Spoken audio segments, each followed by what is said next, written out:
بسم اللہ الرحمن الرحیم۔ السلام علیکم ورحمۃ اللہ وبرکاتہ۔ محترم ناظرین، ہماری بہت ساری بہنیں اس وجہ سے پریشان ہوتی ہیں کہ ساس کا رویہ میرے ساتھ ٹھیک نہیں ہے یا نند کا رویہ میرے ساتھ ٹھیک نہیں ہے، تو بیچاری بہت پریشان ہوتی ہیں۔ حالانکہ دیکھا جائے تو ساس اور نندوں کو بھی اس بات کا خیال کرنا چاہیے کہ آخر یہ بھی کسی کی بیٹی ہے، اس کو تنگ کرنا یا اس کو ایذا پہنچانا، اس کو پریشان کرنا، یہ کتنا سخت گناہ ہے۔ ویسے ہی کسی مسلمان کو تکلیف پہنچانا بہت بڑا گناہ ہے۔ کامل مسلمان بننے کے لیے ضروری ہے کہ آدمی اپنے ہاتھ اور اپنی زبان سے دوسرے مسلمان کو محفوظ رکھے۔ تو اگر ہر ساس اپنی بہو کو اپنی بیٹی سمجھے اور ہر بیٹی اپنی ساس کو اپنی ماں سمجھے تو لڑائی جھگڑا نہیں ہوگا۔ اور ساس یہ خیال کرے کہ کل کو اگر میری بیٹی اگر کسی کے گھر میں جائے تو اگر میری بیٹی کو وہاں تکلیف ہوگی تو کیا مجھے تکلیف نہیں ہوگی؟ تو آخر یہ بھی تو کسی کی بیٹی ہے۔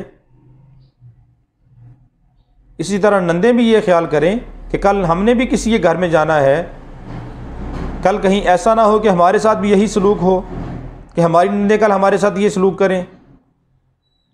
تو اس لیے اگر اپنی زندگی کو سامنے رکھیں، اپنے نتیجے کو سامنے رکھیں تو یہ لڑائی جھگڑے نہیں ہوں گے۔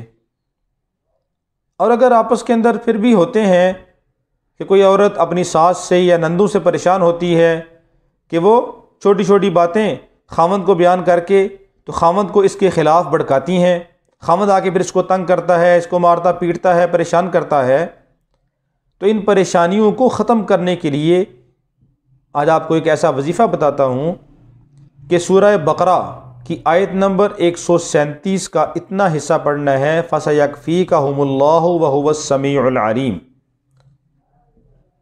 سورہ بقرہ آیت نمبر 137 کا اتنا حصہ صرف پڑھنا ہے، آخری حصہ، فَسَيَكْفِيكَهُمُ اللَّهُ وَهُوَ السَّمِيعُ الْعَلِيمُ۔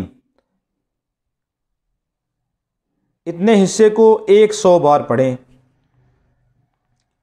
ہر نماز کے بعد 100 بار پڑھیں اور اس کے بعد دعا مانگیں، اور دعا کے اندر بار بار یہ دعا مانگیں، اللہم انا نجعلک فی نحورہم ونعوذ بک من شرورہم، اللہم انا نجعلک فی نحورہم ونعوذ بک من شرورہم، اللہم انا نجعلک فی نحورہم ونعوذ بک من شرورہم۔ یہ دعا بار بار مانگیں۔ انشاءاللہ العزیز ساس اور نندوں کی جو برائیاں، جو پریشانیاں اس کو پہنچتی ہیں خاوند کے ذریعے سے، تو اللہ رب العالمین ان کو ختم کر دیں گے، اور اللہ رب العالمین اس کو سکون اور راحت نصیب فرمائیں گے۔